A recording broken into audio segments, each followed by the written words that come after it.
आ चुका है। पहला, ये राज्य का वास्तविक प्रमुख होता है। रियल हेड कौन होता है, वास्तविक प्रमुख कौन होता है, तो ये होता है राष्ट्रपति। राज्य का प्रथम व्यक्ति होता है।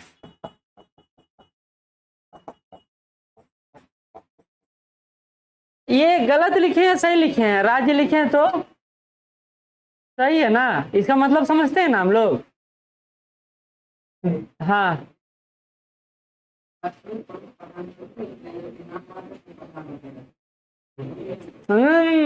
अप्लाइड फॉर्म में आप पढ़ेंगे।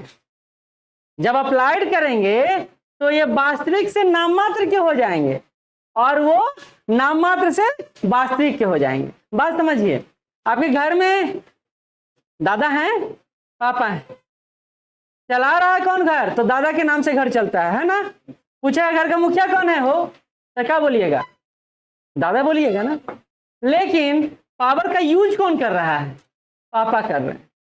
तो इस रूप में जितना भी काम होता है वो राष्ट्रपति के नाम से होता है। तो कॉन्स्टिट्यूशनल हेड की बात किया जाएगा तो राष्ट्रपति ही।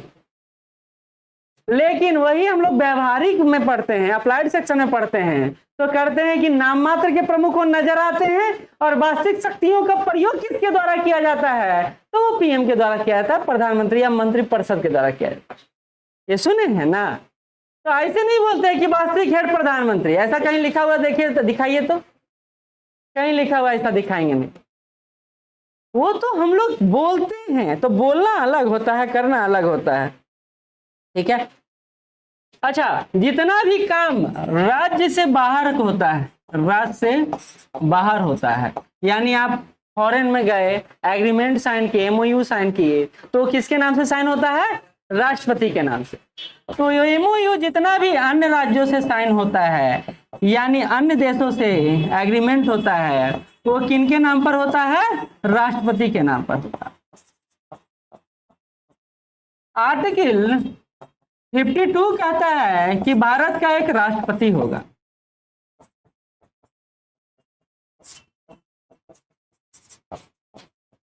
आर्टिकल 52 से 78 तक राष्ट्रपति के बारे में उपबंध किया गया है। देखिए, इसको नॉर्मल फैक्टर, मतलब यह आपको पता हो सकता है। एक क्वेश्चन आया है, राष्ट्रपति का पेमेंट कितना है, वेतन कितना है, कितना है,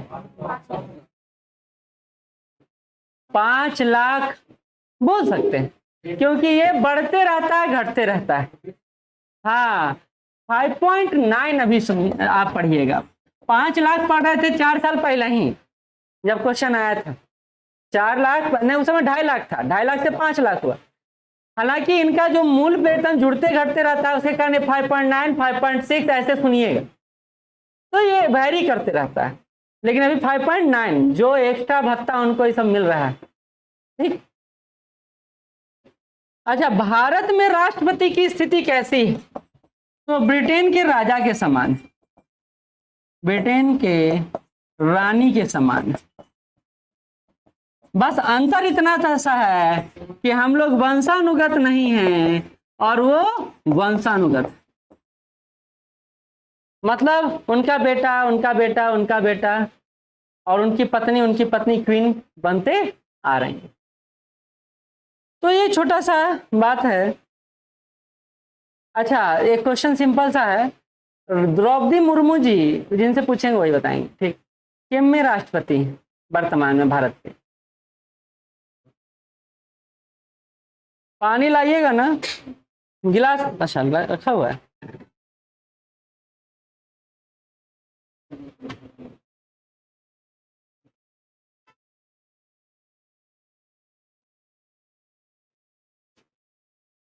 राष्ट्रपति हैं कि नहीं है, कि प्रधानमंत्री हैं, पूछ लिया गया एक टीचर से, और तो बेचारे राष्ट्रपति को प्रधानमंत्री के रूप में पेश कर दिया, मोदी जी हैं, क्योंकि हर घर मोदी वही चल रहा है ना। मत सर्च कीजिए, 15वें राष्ट्रपति हैं, लिख लीजिए, 15वें राष्ट्रपति हैं। व्यक्तिगत रूप से 15वें, पदानुक्रम के अनुसार 16वें, 15वें राष्ट्रपति हैं, लिख लीजिए।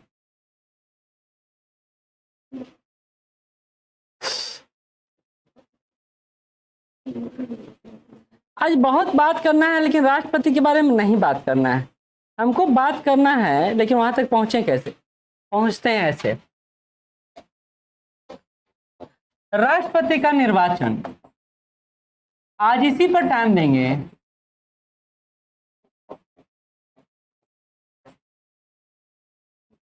इलेक्शन ऑफ प्रेसिडेंट, इसी पर आज ही चल नहीं जाएगा यही।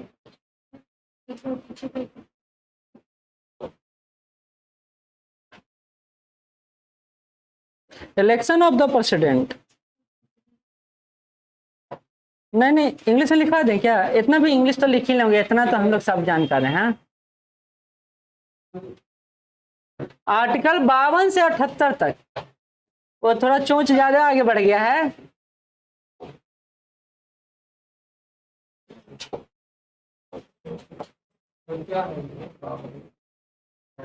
बावन से शुरू हुआ है कि राष्ट्रपति भारत का होगा, उसके क्या कार्य हैं, उसका निर्वाचन कैसे होगा, सारा प्रोसेस इसमें दिया हुआ है। तो हाँ, सारा सेक्शन हम लोग देखते जाएंगे। तो क्वेश्चन आया हुआ है कि राष्ट्रपति के संदर्भ में संविधान में कहाँ उपबंध है, कहाँ पर वो है? तो वो 52 से 78 तक, आर्टिकल 52 से लेकर 78 तक। ठीक है, अब आते हैं राष्ट्रपति के निर्वाचन में। आ जाए, इलेक्शन प्रोसेस ऑफ प्रेसिडेंट। पहली बात के कहां से प्रेरित है? कहां से? आयरलैंड से प्रेरित। राष्ट्रपति का निर्वाचन निर्वाचक मंडल द्वारा होगा।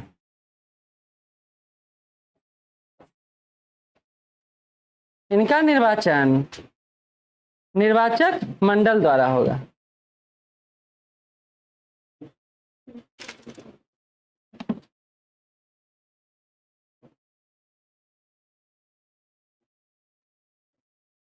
निर्वाचक मंडल क्या है?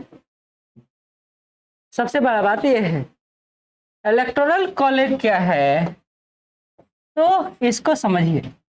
पहले बात हम समझते हैं कि हमारे यहाँ जो निर्वाचित लोग हैं वही निर्वाचक मंडल में शामिल हो। पहले बात समझिए, निर्वाचक मंडल है जो इलेक्टेड होंगे, निर्वाचित होंगे, वही निर्वाचक मंडल का मेंबर बन सकते हैं।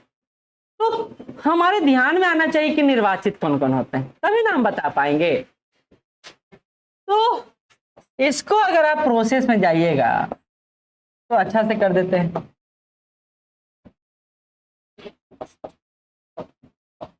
पहला, लोकसभा के सदस्य, मेंबर ऑफ पार्लियामेंट। पहला लोकसभा के सदस्य निर्वाचित होते हैं। 2 एंग्लो इंडियन थे, उनको साइडलाइन कर दिए। 2 तो 543 बचा, तो लोकसभा के हो गए। राज्यसभा के मेंबर, तीसरा विधानसभा के मेंबर,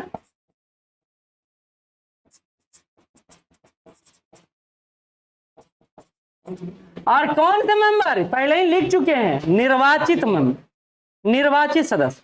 और तीसरा दिल्ली और पांडिचेरी के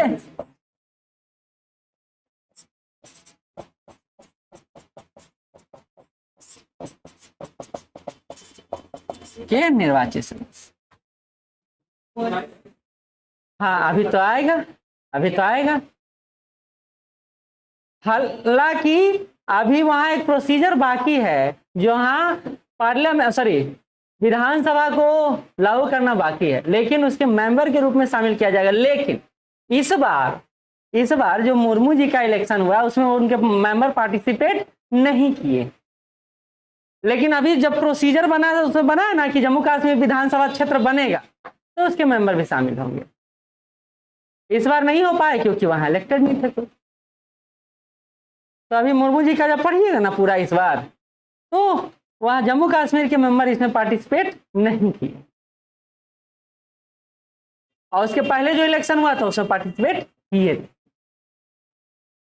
नहीं किए, अभी तक तो नहीं किए।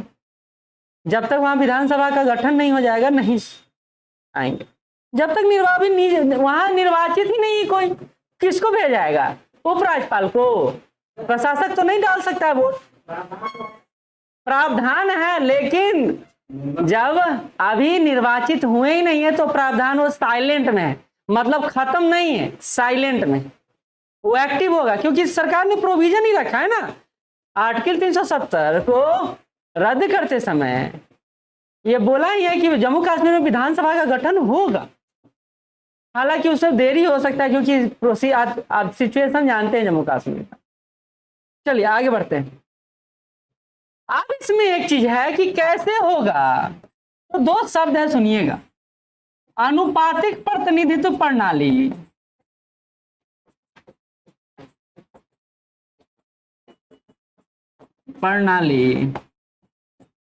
और एकल संक्रमणीय मत, एकल संक्रमणीय मत द्वारा। लिख लीजिए, इंग्लिश में लिख लीजिए। प्रोपोर्शनल रिप्रेजेंटेटिव सिस्टम, अनुपातिक प्रतिनिधित्व प्रणाली, प्रोपोर्शनल रिप्रेजेंटेटिव सिस्टम। और single transfer vote, single transferable vote, अनुपातिक प्रतिनिधित्व प्रणाली और एकल संक्रमणीय मत। लेकिन इसको समझने से पहले हमको दो सिस्टम समझाना है कि निर्वाचन हमारे यहाँ कैसे कैसे होता है, मतलब इलेक्शन सिस्टम कैसा है। पूरी दुनिया में दो तरह की निर्वाचन प्रणाली है। इलेक्शन प्रोसेस जो है दो तरह का है। पहला है first past the post system, first past the post system, English में भी यही है, पोस्ट सिस्टम।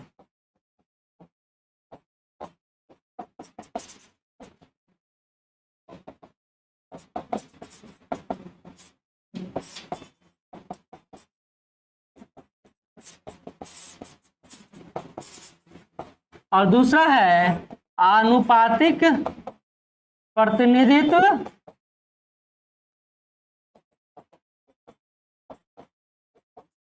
प्रणाली। दो है, प्रोपोर्शनल रिप्रेजेंटेशन सिस्टम, PRS,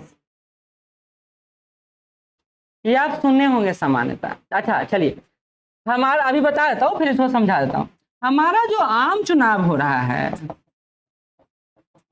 वो first past the post system, और जो हमारा द्रौपदी मुर्मू जी का चुनाव हुआ, राष्ट्रपति का चुनाव हुआ, या राज्यसभा मेंबर का चुनाव होता है, तो उसमें हम लोग किसको लागू करते हैं, अनुपातिक प्रतिनिधित्व प्रणाली को लागू करते हैं। अब हमारे सामने दिमाग में एक बात आता है कि आखिर ये है क्या, first past the post system क्या है।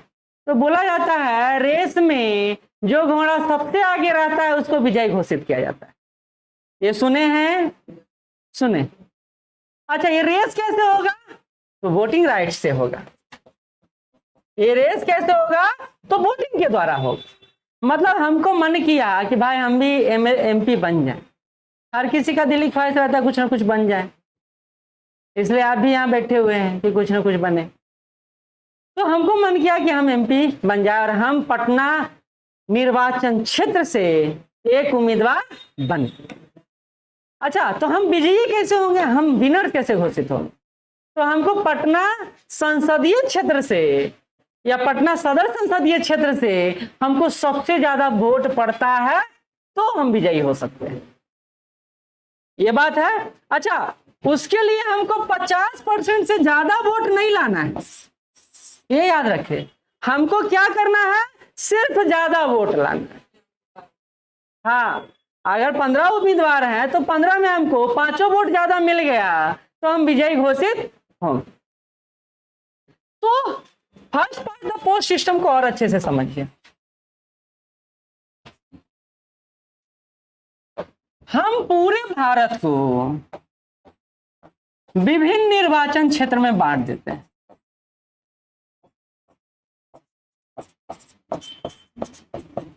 ये क्या है, निर्वाचन क्षेत्र। यानी हम एक देश को, एक राज्य को विभिन्न इकाइयों में डिस्ट्रीब्यूट कर देते हैं और उससे फिर चुनाव करवाते हैं, और चुनाव में पार्टिसिपेट करती है सामान्य जनता, यानी मैंगो पीपुल। और ये अपने वोटिंग राइट्स का प्रयोग करती है और जिसके फेवर में वोट देना होता है उनको देती है और जिनको सबसे ज्यादा वोट मिलता है वही विजयी घोषित होते हैं। ये कोई बड़ा बात नहीं हुआ या हुआ? तो लिख लीजिए, इसको लिख लीजिए, first part the post system.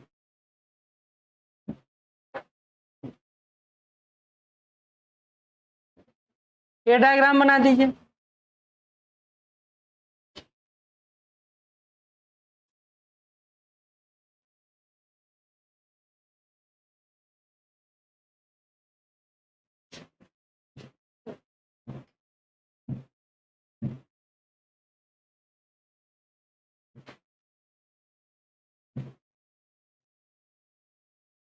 संपूर्ण देश को निर्वाचन क्षेत्र का होता है कॉन्स्टिट्यूएंसी। ठीक है, लिख लीजिए, divide the entire country into different constituency. देश को विभिन्न निर्वाचन क्षेत्रों में बांट दिया जाता है,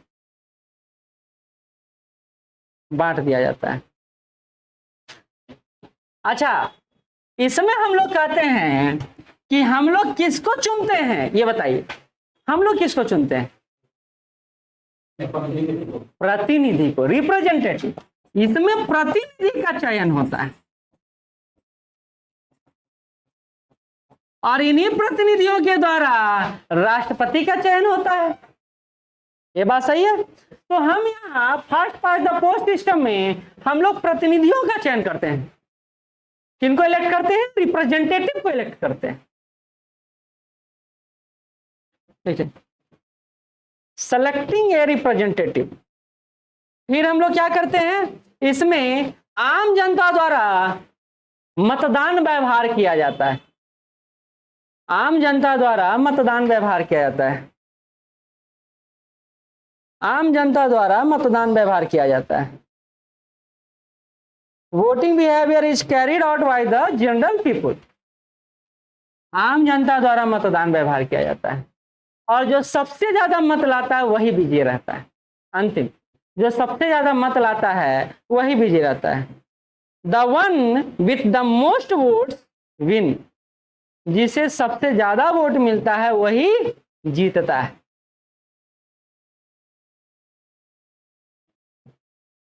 एग्जाम्पल के लिख दीजिए, लोकसभा और राज्यसभा का चुनाव, सॉरी, लोकसभा विधानसभा का चुनाव, लोकसभा और विधानसभा का चुनाव। क्योंकि अगर राष्ट्रपति के इलेक्शन प्रोसेस को समझना है तो आपको इन दोनों के बीच डिफरेंशिएट करने आना चाहिए। अच्छा, ये तो हो गया कि सारा भारत को हम लोग विभिन्न टुकड़ों में बांट दिए और उसका नाम दिए निर्वाचन क्षेत्र, कॉन्स्टिट्यूएंसी। लेकिन इसमें तो ऐसा नहीं करते हैं। इसमें तो क्या करते हैं, यहाँ के जो प्रतिनिधि हैं उन्हीं से हम लोग वोटिंग राइट्स लेते हैं। तो क्वेश्चन आता है कि हम इसका, ये प्रक्रिया जो होता है प्रत्यक्ष प्रक्रिया होता है, डायरेक्ट मेथड होता है, और ये कैसा होता है, अप्रत्यक्ष, इनडायरेक्ट चुनाव होता है। बात सही है, गड़बड़ है?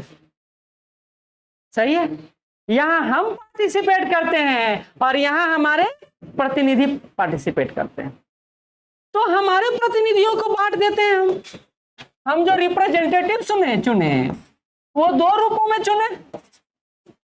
पहला तो चुने एमपी के रूप में और दूसरा चुने हम लोग एमएलए के रूप में। बात सही है?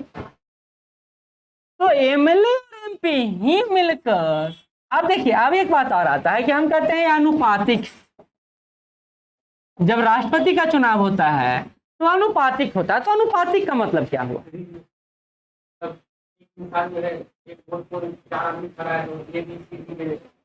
उसको एकल संक्रमणीय मत कहते हैं, सिंगल ट्रांसफरेबल वोटिंग सिस्टम कहते हैं। आते हैं, बिल्कुल। पहली बात तो ये याद रखिए कि हम लोग जनसंख्या का आंकड़ा लेते हैं 1971 से। अब ये समझिए अनुपातिक क्या है। अब देखिए, सारे लोग तो जा नहीं रहे हैं और हमको राष्ट्रपति का चयन करना है, ठीक है? तो हम क्या करें? तो हम सारे लोग को ले जाकर और वेस्टेज ऑफ मनी नहीं कर सकते हैं, क्योंकि ऑलरेडी हम लोग प्रधानमंत्री के रूप में चयन कर चुके हैं। तो एक क्वेश्चन भी पूछा गया है कि भाई आप राष्ट्रपति के चयन में प्रतिनिधियों का प्रयोग क्यों करते हैं, सामान्य जनता से क्यों नहीं इलेक्ट करते हैं, जैसे प्रेसिडेंशियल इलेक्शन सिस्टम में होता है। क्वेश्चन आता है ना, ये क्वेश्चन उठ सकता है आपके दिमाग में कि प्रेसिडेंशियल सिस्टम में जब कॉमन पीपल पार्टिसिपेट करते हैं तो यहां पार्लियामेंट्री सिस्टम में हम लोग रिप्रेजेंटेटिव का सहारा क्यों लेते हैं। ये सामान्य सी बात है, क्योंकि वो तो हमारे वास्तविक प्रमुख हैं। तो वास्तविक प्रमुख का चयन भी हम वास्तविक व्यक्तियों द्वारा किया जाना चाहिए। तो इसका एक उत्तर आता है कि भैया सबको अगर आप चुन के भेजने लगेगा तो वो चाहेगा कि भी उस पावर का प्रयोग हम ही करें, तुम काहे करो। हम भी इलेक्टेड हैं और आप भी इलेक्टेड हैं, आपको भी जनता विश्वास रखती है और हम पर भी जनता विश्वास रखती है। तो हम क्यों नहीं पावर का यूज करें, आपको पावर क्यों दें। पावर डिस्ट्रीब्यूशन का कोई मतलब नहीं। हाँ, वो लैप्स करेगा तो लोग डेमोक्रेसी चल पाएगा। ट्रंप महोदय कहेंगे वैसे करो तो हमारे मोदी जी कहेंगे ऐसे करो, तो चल पाएगा? नहीं चल पाएगा। तो हमने इसलिए राष्ट्रपति की चुनाव प्रक्रिया को ही सांकेतिक रखा है। सांकेतिक मतलब क्या होता है? सिंबॉलिक है ये, कि आप बस दिख रहे हैं कि आपका इलेक्शन हो रहा है, लेकिन पार्टिसिपेट हैं कौन कर रहे हैं, तो जो एक प्रमुख वर्ग है वही कर रहा है, पूरा समाज नहीं कर रहा है। ये बात समझे? तो इससे कोलैप्स होने का सिचुएशन जो है क्रिएट नहीं होता है। तो इसलिए हम लोग क्या करते हैं, एमएलए और एमपी के वोट का निर्धारण करते हैं। किसके रिस्पेक्ट में? पॉपुलेशन के रिस्पेक्ट। इनके वोट की गणना करते हैं और उसके लिए हमारे पास एक सूत्र भी, ठीक है। लेकिन पहले आनुपातिक प्रतिनिधित्व प्रणाली क्या है इसको लिख लीजिए, क्योंकि आपको दिक्कत करेगा। अभी तो समझ लीजिएगा, बाद में जाके दिक्कत कर सकता है। इसको हेयर पद्धति भी कहते हैं। हेयर मॉडल जैसे सुने थे ना, हेयर पद्धति भी कहा जाता है। हेयर महोदय ने यह सिद्धांत दिया है, इसको हेयर पद्धति कहते हैं। इसको हेयर पद्धति भी कहते हैं, लिख लीजिए। हेयर प्रोसेस भी बोला जाता है। हेयर लिखे तो कहाँ लिखे? अच्छा,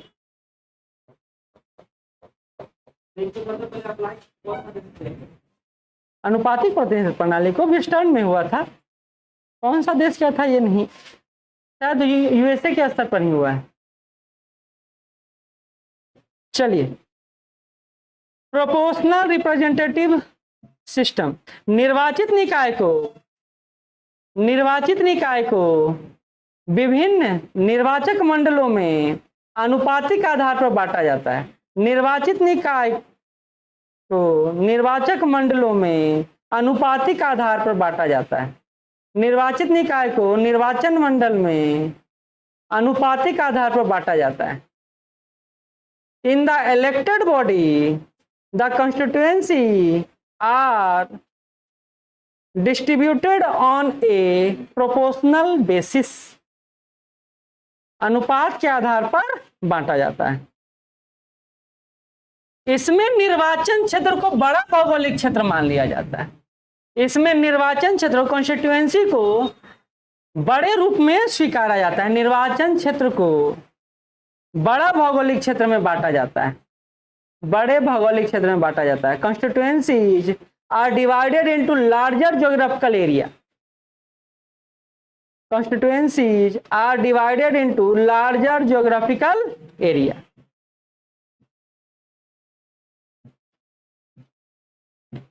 इसका मतलब समझे? दो बात समझिए।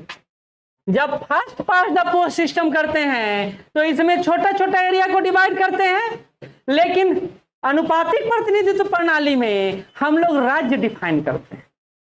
ये बात समझिए। राज्य बड़ा या कॉन्स्टिट्यूएंसी बड़ा? राज्य बड़ा। भौगोलिक क्षेत्र इसका ज्यादा बड़ा होता है, तो इसकी अपेक्षा ये एक बड़ा भौगोलिक क्षेत्र है और एकल संक्रमणीय मत का प्रयोग वहां का चलेगा। First pass the post system में हम लोग छोटे छोटे निर्वाचन क्षेत्रों का चयन करते हैं। ठीक है, ये बात समझ में आया? महफूज कहाँ लगे हैं? नहीं लिख पाए तो पूछिए मेरे से, बगल वाले को भी डिस्टर्ब, आप भी डिस्टर्ब। अगला लिखिए, हम इसमें राजनीतिक दल को वोट देते हैं, यद्यपि इसमें भी राजनीतिक पार्टी को ही वोट दिया जाता है, ठीक है। इसमें विशिष्ट राजनीतिक दल को वोट दिया जाता है, votes for a political party. ये दोनों में सिमिलर है, अलग नहीं है, लेकिन यहां जिसके पास सबसे ज्यादा वोट है उसको वो जीतेगा, लेकिन यहां मेजोरिटी वोट्स का विनर होगा।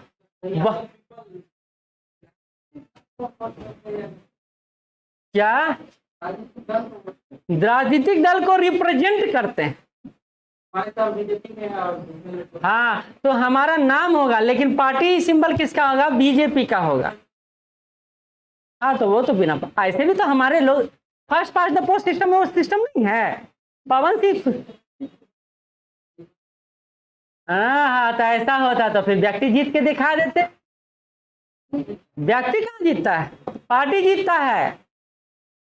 एनडीए जीता या यूपीए जीता या इंडिया गठबंधन जीता, ऐसे ना होता है कि आप बोलते हैं कि राष्ट्रपति जी जीत गए, नहीं, बहुमत साबित करते हैं ये। तो एक बात समझिए, इसमें जो सबसे ज्यादा वोट पाता है वो जीतता है, और इसमें जो बहुमत प्राप्त करता है वो जीतता है। मेजोरिटी वोट्स, मेजोरिटी वोट्स का मतलब क्या होता है? तो सिंपल बात है, 50% प्लस 1, 50% प्लस 1, यानी 50% से ज्यादा वोट प्राप्त।